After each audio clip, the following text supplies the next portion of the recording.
जय माता दी, जय माँ दुर्गे। दोस्तों, आज नवरात्रि के तीसरे दिन आप सुनिए श्री दुर्गा सप्तशती पाठ अध्याय 4। दोस्तों, आइए हम जानते हैं महर्षि मेधा के द्वारा। महर्षि मेधा बोले, देवी ने जब पराक्रमी दुरात्मा महिषासुर को मार गिराया और असुरों की सेना को मार दिया, तब इंद्र आदि समस्त देवता अपने सिर तथा शरीर को झुकाकर भगवती की स्तुति करने लगे। जिस देवी ने अपनी शक्ति से यह जगत व्याप्त किया है और जो संपूर्ण देवताओं तथा महर्षियों की पूजनी है, उस अंबिका को हम भक्तिपूर्वक नमस्कार करते हैं।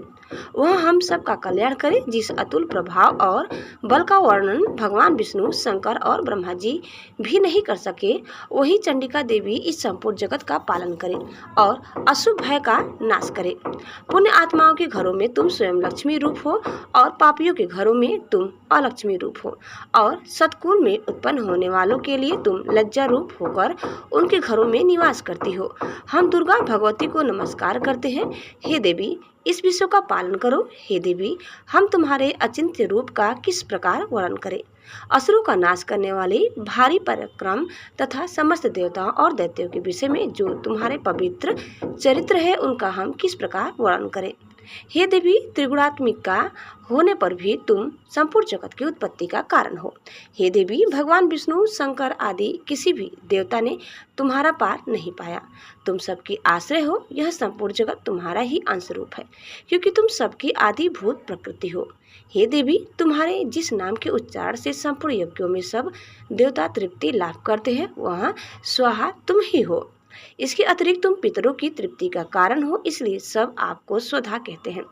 हे देवी, वह विद्या जो मोक्ष को देने वाली है, जो अचिंत्य महाज्ञान स्वरूपा है, तत्वों के सार को वश में करने वाले, संपूर्ण दोषों को दूर करने वाले, मोक्ष की इच्छा वाले मुनिजन जिसका अभ्यास करते हैं, वह तुम ही हो।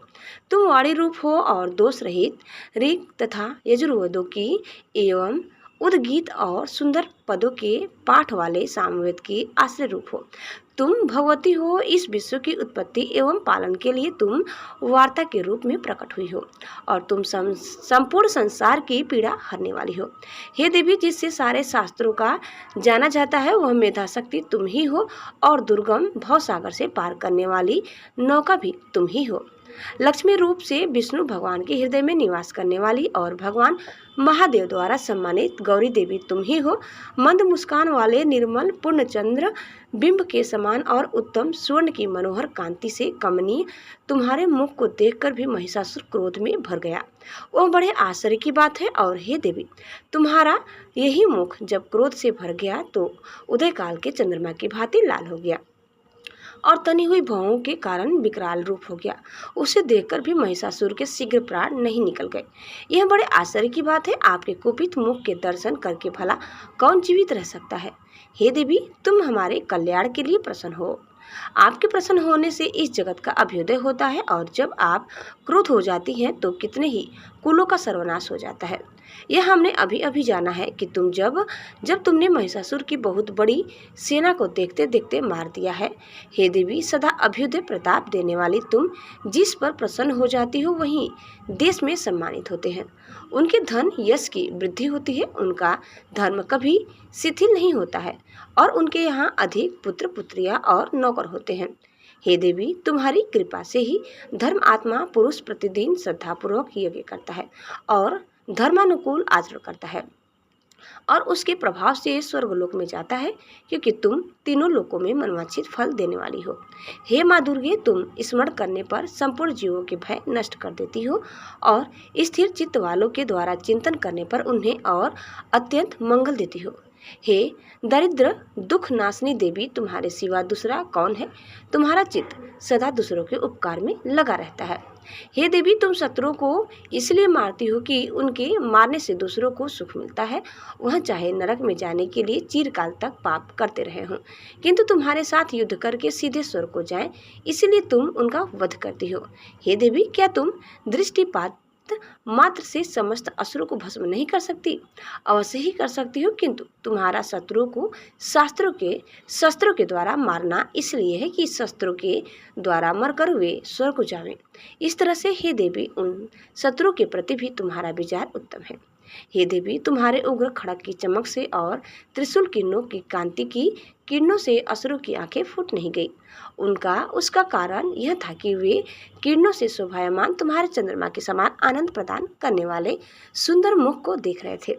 हे देवी, तुम्हारा शील बुरे वृत्तांत को दूर करने वाला है और सबसे अधिक तुम्हारा रूप है, जो न तो कभी चिंतन में आ सकता है और न जिसकी दूसरों से कभी तुलना ही हो सकती है। तुम्हारा बल व पराक्रम शत्रुओं का नाश करने वाला है। इस तरह तुमने शत्रु पर भी दया प्रकट की है। हे देवी, तुम्हारे बल की किसके साथ बराबरी की जा सकती है, तथा शत्रुओं को भय देने वाला इतना सुंदर रूप भी और किसका है। हृदय में कृपा और युद्ध में निष्ठुरता, यह दोनों बातें तीनों लोकों में केवल तुम ही में देखने में आई है। हे माता, युद्ध भूमि में शत्रुओं को मारकर तुमने उन्हें स्वर्गलोक में पहुंचाया है। इस तरह तीनों लोकों की तुमने रक्षा की है तथा उन उन्मत्त असुरों में जो हमें भय था उसको भी तुमने दूर किया है। तुमको हमारा नमस्कार है। हे देवी, तुम शूल तथा खड़ग से हमारी रक्षा करो तथा घंटे की ध्वनि और धनुष की टंकोर से भी हमारी रक्षा करो। हे चंडिके, आप अपने शूल को घुमाकर पूर्व, पश्चिम, उत्तर तथा दक्षिण दिशा में हमारी रक्षा करो।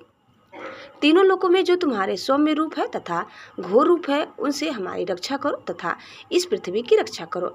हे अंबिके, आपके कर पल्लों में जो खड़ग, शूल और गदा आदि शस्त्र शोभा पा रहे हैं, उनसे हमारी रक्षा करो। महर्षि बोले कि इस प्रकार जब सब देवताओं ने जगत माता भगवती की स्तुति की और नंदवन के पुष्पों तथा गंध अनुलेपों द्वारा उनका पूजन किया और फिर सबने मिलकर जब सुगंधित व दिव्य पुष्पों द्वारा उनको सुगंधित निवेदन की, तब देवी ने प्रसन्न होकर कहा, हे देवताओं, तुम सब मुझसे मनवांछित वर मांगो।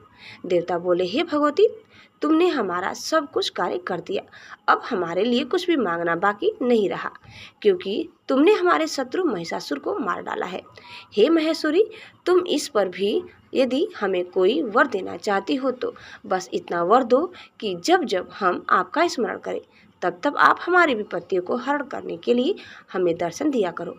हे अंबिके, जो कोई भी तुम्हारी स्तुति करे, तुम उनको वित्त, समृद्धि और वैभव के साथ ही उनके धन और स्त्री आदि संपत्ति बढ़ावें और सदा हम पर प्रसन्न रहे। महर्षि बोले, हे राजन, देवताओं ने जब जगत के लिए तथा अपने लिए इस प्रकार प्रश्न किया तो बस तथास्तु कहकर देवी अंतर्ध्यान हो गई। हे भूप, जिस प्रकार तीनों लोगों का हित चाहने वाली यह भगवती देवताओं के शरीर से उत्पन्न हुई थी, वह सारा वृत्तांत मैंने तुझसे कह दिया है। और इसके पश्चात दुष्ट असुरों तथा शुंभ निशुंभ का वध करने और सब लोगों की रक्षा करने के लिए जिस प्रकार गौरी देवी के शरीर से उत्पन्न हुई थी, वह सारा वृत्तांत मैं यथावत वर्णन करता हूँ। दोस्तों, इस प्रकार वीडियो यही समाप्त होता है। उम्मीद करते हैं कि आपको हमारी आज की यह वीडियो जरूर पसंद आई होगी। आगे की कथा सुनने के लिए कल का यानी दूसरा वीडियो अवश्य देखिए। तब तक धन्यवाद। जय माता दी, जय माँ दुर्गे, जय माँ भवानी। ओम नमः शिवाय। हर हर महादेव।